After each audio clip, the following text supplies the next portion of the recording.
Hi అండి, ఎలా ఉన్నారండి అంతా? ఇంకో ఐటెం తెప్పించేసానండి మళ్ళీ మన రామలింగేశ్వర హోమ్ ఫుడ్స్ వాళ్ళ దగ్గర నుంచి. ఒకటి కొబ్బరుండలు అండి. అవి అంటే కొబ్బరుండలు అంటే చాలా ఫ్రెష్గా ఉన్నాయి. వేరుశనగపప్పు వచ్చి కలర్ చూసి మీకు డౌట్ రావచ్చు, బట్ మేమే కొంచెం బెల్లం తక్కువ కావాలని చెప్పి తనని అడిగాము. అందుకని చెప్పి తన బెల్లం కొంచెం తక్కువ వేస్ట్ చేసింది, అంటే లైట్ ముద్ర పక్కన పట్టిందండి. సో ఇంకొకటి ఓన్లీ స్వీటే కదా ఎప్పుడు అని చెప్పేసి ఈసారి హాట్ కూడా తెప్పించానండి. మిక్చర్ అండి, అంటే మిక్చరు అందుట్లో ఒక్క ఐటెం కాదండి, మిక్స్డ్ అనమాట. ఇంకా అన్నీ వేస్ట్ చేసింది, చాలా క్రిస్పీగా చాలా టేస్టీగా ఉంది. మా బొడ్డోళ్ళు అయితే చాలా ఇంట్రెస్ట్గా తిన్నారండి. మా బొడ్డోళ్ళే కాదు, మేము కూడా చాలా బాగా నచ్చింది మాకు. అంటే కారం ఎక్కువ వేయలేదు, కరివేపాకు అన్నీ ఫ్రెష్గా ఉన్నాయి కాబట్టి చాలా బాగా నచ్చింది. చాలా బాగుందండి. కావాలంటే మీరు కూడా ఒకసారి ట్రై చేసి చూడండి.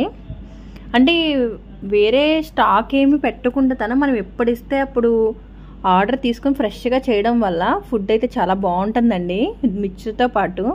ఆ రోజు ఎందుకో చెప్పినప్పుడు ఇలా వేరే వాళ్ళ ఆర్డర్ వచ్చింది అంటే వీటిని మేము ఆకుపకోడి అని అంటామండి, మీరు ఏమంటారో తెలీదు. సో అది కూడా కొంచెం పంపించమని చెప్పాను. దీని నిండా వామ్ వేసింది, కొంచెం నూపప్పు వేసింది, చాలా బాగున్నాయండి. నాకు తెలిసి మీరు ఇప్పటికే ఆర్డర్ చేస్తుంటే కనుక మీకు అర్థమైపోతుంది. అంత జెన్యూన్గానే చెప్తున్నానండి, ఏది ప్రమోషన్ కాదు.